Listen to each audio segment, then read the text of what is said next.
Hello physios, get back to my channel. Today we learn on topic on sternocleidomastoid muscle, which is most important, and I'm giving only the outcut features of this sternocleidomastoid muscle. As in this you can learn sternocleidomastoid is a large superficial muscle in neck and it is supplied by the spinal root of the accessory nerve. Its origin is manubrium and medial portion of the clavicle and getting inserted into the lateral surface of mastoid process and lateral half of superior nuchal line of occipital bone. Its nerve supply, motor, spinal accessory nerve, sensory, cervical plexus, proprioceptive ventral rami of C1 and C3.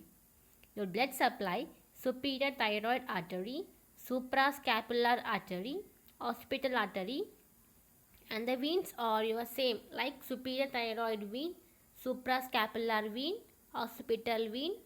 It means vein follows the arteries and the actions when it is unilateral, contralateral cervical rotation and same side, that is why ipsilateral cervical flexion. When it is bilateral, cervical flexion and elevation of your sternum, which can assist in your forced inhalation. Hence relations, sternocleidomastoid is enclosed in the investing layer of deep cervical fascia, which is pierced by this accessory nerve and fourth sternocleidomastoid muscle and by four sternocleidomastoid arteries. As we can see in this picture, what are the four arteries like superior thyroid artery, suprascapular artery, occipital artery, and veins follow the arteries. Next, there is superficial.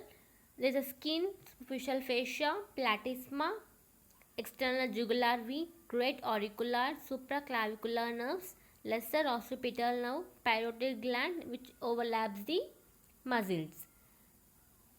And next there is deep bones and joints, your mastoid process above, sternoclavicular joint, muscles or your sternothyroid, sternohyoid, omohyoid, three scalene muscles, levator scapulae, splenius capitis, longissimus capitis, posterior belly of digastric, arteries are your common carotid, external carotid, internal carotid, sternocleidomastoid arteries.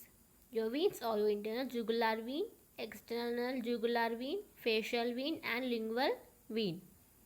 Your nerves, vagus parts of your 9, 10, 9, 11, 12 cranial nerves and cervical plexus of your cervical plexus, brachial plexus and ansa cervicalis. If you go entering its lymph nodes, superficial and deep cervical lymph nodes. Applied aspects, you can see torticollis as it is a deformity in which head is bent to the one side and the chin will be facing on the other side. This is due to the muscle of the or any spasm of the muscle which is applied by your this spinal nerve accessory nerve only.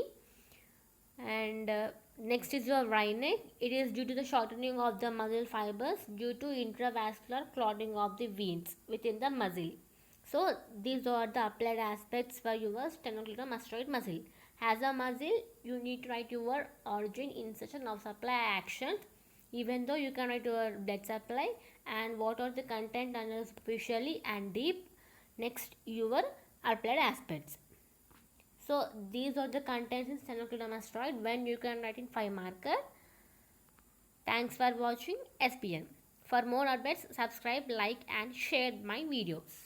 Thank you.